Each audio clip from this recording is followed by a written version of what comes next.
ज्यादा लंबा नहीं चल पाया, क्योंकि जैसे ही हम इस पर काम कर रहे थे, हमारे जो इंजीनियर थे, जो लोग वहां पर मलबा हटाने का काम कर रहे थे, मलबा ऊपर से और गिरता जा रहा था, खतरा बनता जा रहा था।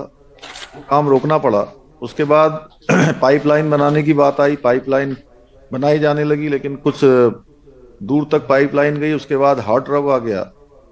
वो हार्ड रॉक आने के कारण से पाइपलाइन बनाने का काम भी रुक गया। फिर नई टेक्नोलॉजी की जो मशीन है, आगर मशीन, उस हम्म। मशीन को लाया गया रातों रात।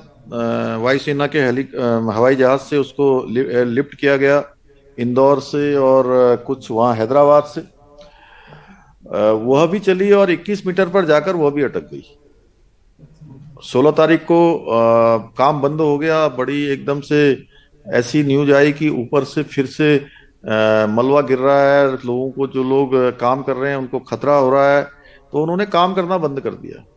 24 घंटे तक काम बंद रहा। अन्य जी। ऑप्शन पर विचार किया जाने लगा, लेकिन स्थिति ये हो रही थी कि चारों तरफ से कि अब कौन सा काम शुरू होगा, कौन सा काम किया जाएगा, किस तरीके से उनको बाहर निकाला जाएगा।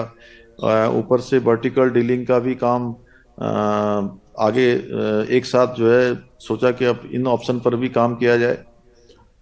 तो फिर ऑगर मशीन 21 मीटर के बाद नहीं चल पा रही थी और चलाने वाले लोग भी नहीं थे, तो फिर उसमें कैनोपी बनाई गई। फिर उसको आगे हम्म। बढ़ाया, फिर 34-35 मीटर पर फिर बंद हो गई। फिर उसके बाद फिर से जो है उसको जो अंदर रॉक आया था या वो गडर इत्यादि, उनको हटाया गया। फिर 3 दिन के बाद फिर मशीन चली, और मशीन चलने के बाद 47-48 मीटर पर मशीन डैमेज हो गई। अंदर कोई बड़ा गडर आ गया और उस गडर से पाइप टकरा गया, मशीन भी टकरा गई। तो उसके कारण से मशीन भी डैमेज हो गई और आगे पाइप का जो मुख्य सिरा था वो भी डैमेज हो गया। तो अब फिर वर्टिकल डीलिंग शुरू हुई ऊपर से, और ये काम रुक गया। अब ये काम तभी चल सकता था जब ये मशीन पूरी की पूरी बाहर लाई जाती। अगर मशीन को बाहर निकालने में, वो चूंकि उसके ब्लेड को पहले काटना पड़ रहा था, और ब्लेड को काटने के बाद फिर मेन मशीन को काट रहे थे, और 1 मीटर से 1 मीटर काटने में भी कई घंटों का समय लग रहा था। तो ये बहुत ही कठिन काम है, अंदर जाकर, पाइप के अंदर जाकर मशीन को काट काट के बाहर निकालना। 3 साढ़े 3 4 दिनों का समय इसमें लग गया। उसके बाद 2 दिन पहले से फिर इस पर पुशिंग फिर शुरू हुई, और 51-52 मीटर पर फिर गर्डर आ गया। जब हमें लग रहा था कि अब कुछ ही घंटों में हम पहुंच जाएंगे, तो गर्डर काटने के बाद फिर पुशिंग हुई। और जी। 55-56 मीटर पर जैसे 55 मीटर पाइप अंदर गया, और बाहर आप सब लोगों के पास भी समाचार आ गया होगा कि ये ब्रेक थ्रू हो गया, पाइप आर पार हो गया। लेकिन उस समय तक पाइप आर पार नहीं हुआ था। और 1 बजे के आसपास का ये समाचार था। उसके बाद लगभग रात को 8 बजे तक मैं भी चूंकि वहीं पर था इतनी देर, पूरे समय लगभग 7-8 घंटे का समय था। अ, उसमें लगातार पुशिंग का काम, वेल्डिंग का काम, ये चलता रहा।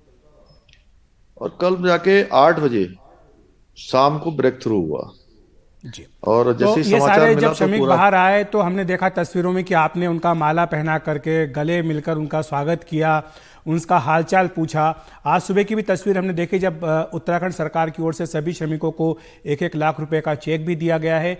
अभी उनकी स्थिति क्या है, ये भी हमें खबर मिली है कि हेलीकॉप्टर के जरिए उन्हें श्रीनगर ऋषिकेश ले जाया जा रहा है और वहां से फिर वो अपने अपने घरों पर जाएंगे। तो अभी उनकी स्थिति क्या है, क्या मैं सभी भी श्रमिक स्वस्थ हैं? सभी से अस्पताल में जाकर सभी से मिला हूँ। कुछ के मैंने परिवार के लोगों से भी मिला हूँ। उनके माता पिता से भी मैंने फोन पर बात भी की है। तो सभी पारिवारिक जन भी, और जो लोग हमारे श्रमिक भाई आए हैं, सभी स्वस्थ हैं। किसी को अभी कोई परेशानी नहीं है। थोड़ा जेट लॉग जैसी स्थिति उनकी हो गई है, क्योंकि वो अ, रात में 4 बजे के बाद सो पाते थे। उन्होंने जैसा बताया कि रात में हमको नींद कम आती थी थोड़ा वहां, लेकिन वो स्वस्थ थे, पूरी तरह से स्वस्थ थे। ये इस बात से आप अंदाजा लगा लिए कि जो रेस्क्यू ऑपरेशन, जब एनडीआरएफ और एसडीआरएफ उस पाइप के अंदर से वो टनल में प्रवेश कर गई और उनको लाने में हमने ये अनुमान लगाया था कि 2.5 घंटे का समय कम से कम लगेगा। क्योंकि एक को लाने में 5 मिनट 7 मिनट लगेंगे, तो इस हिसाब से लगभग 2.5 घंटे 3 घंटे का समय लगता। और स्ट्रेचर पे लाना था उनको, ट्रॉली बनाई हुई थी, उसको बांधने में लाने में और टाइम लग जाता। लेकिन वो रेस्क्यू अभियान जिसके बारे में हम सोच रहे थे 2.5 3 घंटे चलेगा, वो आधे घंटे में ही खत्म हो गया, हाँ, क्योंकि किसी बिल्कुल। ने भी जो है उसका उपयोग नहीं करा। वो सब सब इतने स्वस्थ थे कि वो क्रॉलिंग करके बहुत एक साथ। मुझे पहली बार मैं 4 लोगों को मैंने रिसीव किया, और मैंने सोचा कि अब 4 लोगों को आने में 15 20 मिनट का समय और लगेगा, चार चार करके आएंगे। और कुछ ही देर में मैंने देखा 5 7 मिनट में कि 10 11 लोग एक साथ आ गए। उसके बाद फिर 10 11 लोग आ गए, और ऐसे करते करते 41 लोग बाहर आ गए। अंत में उनकी जो टीम लीडर थे वो लोग आए। तो माने कि सभी स्वस्थ हैं, आज भी प्रसन्न हैं। और अभी चूंकि जो डॉक्टरों की सलाह है उसके अनुसार उनको एम्स में और सघन जो चिकित्सा हो सकती है, जांच हो सकती है, वो सब करेंगे। उसके बाद ठीक है। जो भी माने डॉक्टर एडवाइज करेंगे। धामी जी, व्यक्तिगत तौर पर भी आपके लिए ये काफ़ी चुनौतीपूर्ण रहा। हमने देखा कि आप लगातार वहाँ जाते रहे, अपना कैंप ऑफिस आपने वहीं पर सेटअप कर लिया, सरकार भी आप वहीं से चलाते रहे, लगातार जो प्रगति हो रही थी राहत कार्य की उसकी निगरानी करते रहे, और साथ ही प्रधानमंत्री जी से भी आपकी लगातार बातचीत होती रही, आप उनको भी ब्रीफ करते रहे। ये भी हमें जानकारी मिली है कि उत्तराखंड की जो दिवाली होती है इगास, वो पर्व भी आप वहीं मना पाए क्योंकि आपको कहीं जाने का, दूसरी जगह जाने का समय नहीं था। तो ये किस तरह का चुनौतीपूर्ण रहा, और जिस तरह से पीएम मोदी आपके संपर्क में लगातार रहे, पल पल की जानकारी लेते रहे, फोन करते रहे आपको, ये भी एक तरह से आपके लिए काफी मार्गदर्शक साबित हुआ। कि निश्चित रूप से जो ये रेस्क्यू अभियान चला है, ये मैं कह सकता हूं कि अभी तक जितने भी रेस्क्यू अभियान हुए होंगे उसमें से एक कठिनतम में से एक यह भी रहा। और इसमें सारी टेक्नोलॉजी, सारे विशेषज्ञ उत्तराखंड के अंदर पहुंचे, और हम इस पे सफलता प्राप्त कर पाए। तो उसमें प्रधानमंत्री जी का बहुत बड़ा हमको मार्गदर्शन था, उनका बहुत बड़ा हर तरीके से सहयोग था, उनका निर्देशन भी था, और वो उनका नेतृत्व भी था। उसके कारण से ही। और उन्होंने, मैं सच बताऊं आपको, तो एक दिन भी ऐसा नहीं था। इस दौरान 5 राज्यों के चुनाव भी चल रहे थे, और उनको अनेक राज्यों के चुनाव में भी भाग लेना था। लेकिन कोई दिन ऐसा नहीं था जिस दिन वो बिल्कुल बारीकी से एक एक कितना अभियान में प्रगति हो गई है, कौन सी टेक्नोलॉजी वहां पर काम कर रही है, कौन सा कटर आया है, उनके परिवार के लोग आए हैं, उनकी क्या स्थिति है, अंदर उनको भोजन क्या क्या दे रहे हैं, कैसे दे रहे हैं, और सभी स्वस्थ हैं कि नहीं हैं, उनसे बात हुई कि नहीं हुई, सारी बातें वो विस्तार से पूछते थे।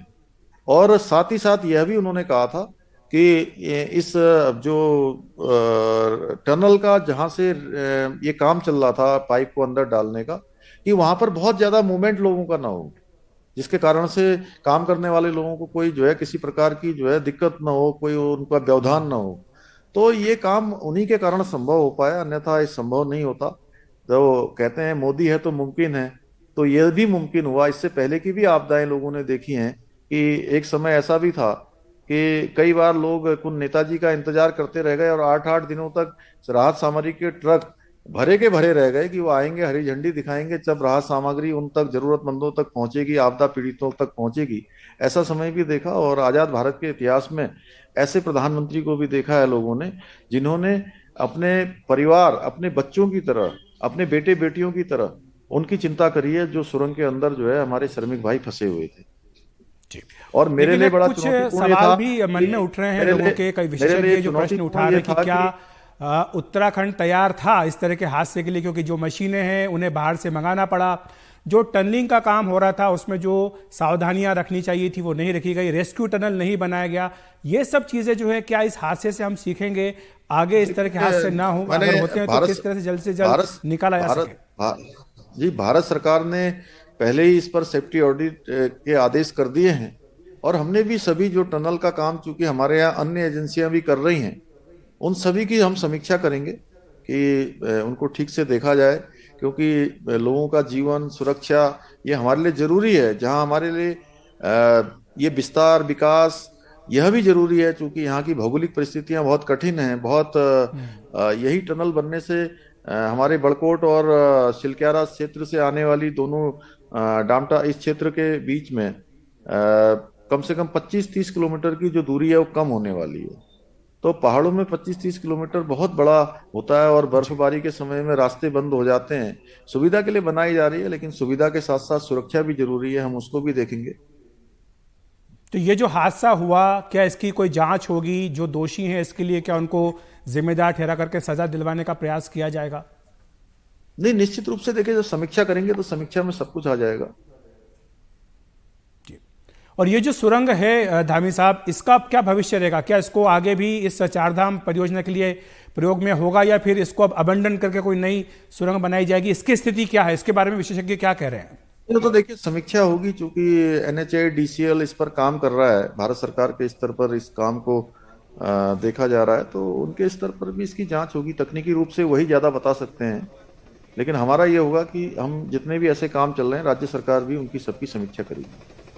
बिल्कुल। और विशेषज्ञ जो हैं धामी साहब, आपने देखा ही होगा जो उनकी टिप्पणियां आती हैं, कहते हैं कि जो पहाड़ हैं हिमालय के, खासतौर से उत्तराखंड के, थोड़े नए पहाड़ हैं, उतने स्थायी मजबूत नहीं हैं, इसलिए बहुत सावधानी और एहतियात बरतने की आवश्यकता है।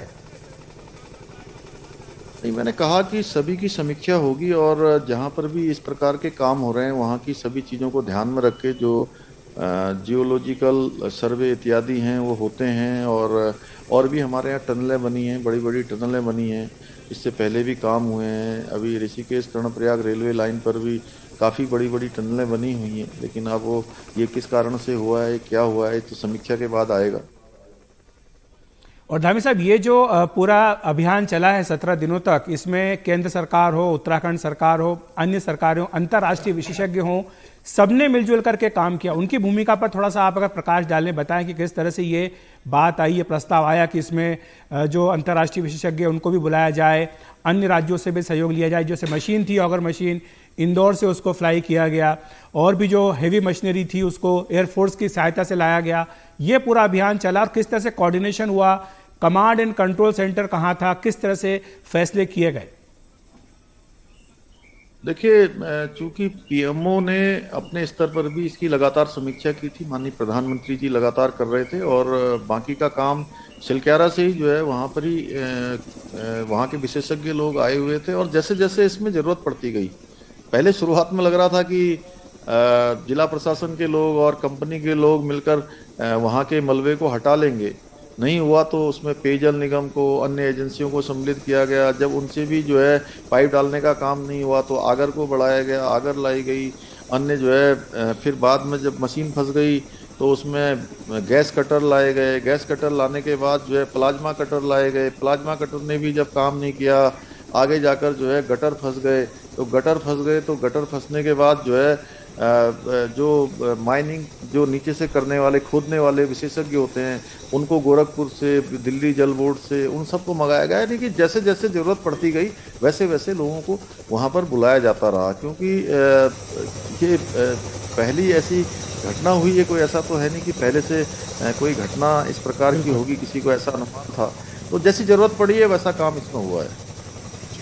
बहुत बहुत बधाई आपको पुष्कर सिंह धामी जी, एक बहुत सफल बचाव अभियान की अगुवाई करने के लिए जी बहुत बहुत धन्यवाद। हमारे साथ जुड़ने के लिए बहुत जी, बहुत बहुत धन्यवाद। आपने कहा था कि मेरे से अभी एक प्रश्न आपने पूछा था ना, कि आपने वो इगास का, कि इगास, हाँ। हमारा इगास बीच में ही आया था, और इगास बड़ी बड़ा हमने इसको जो है अपने राज्य का उस दिन छुट्टी भी घोषित की है। जब से मैं आया मैंने इसको छुट्टी के रूप में घोषित किया था, और हर वर्ष बड़े धूमधाम से हम लोग मनाते थे। लेकिन इस बार चूंकि हमारे परिवार के ही वो भाई उसके अंदर फंसे हुए थे, अपने ज़िंदगी से संघर्ष कर रहे थे, तो ऐसे में पर्व हम लोग कैसे मना सकते थे, इसलिए हमने पर्व नहीं मनाया। हमने कहा था कि हमारी इगास, हमारी दिवाली उसी दिन होंगी जिस दिन हमारे सब भाई बाहर आ जाएंगे। तो आज वो बाहर आ गए हैं, तो हमारे लिए आज ही इगास है, आज ही हमारी दिवाली है।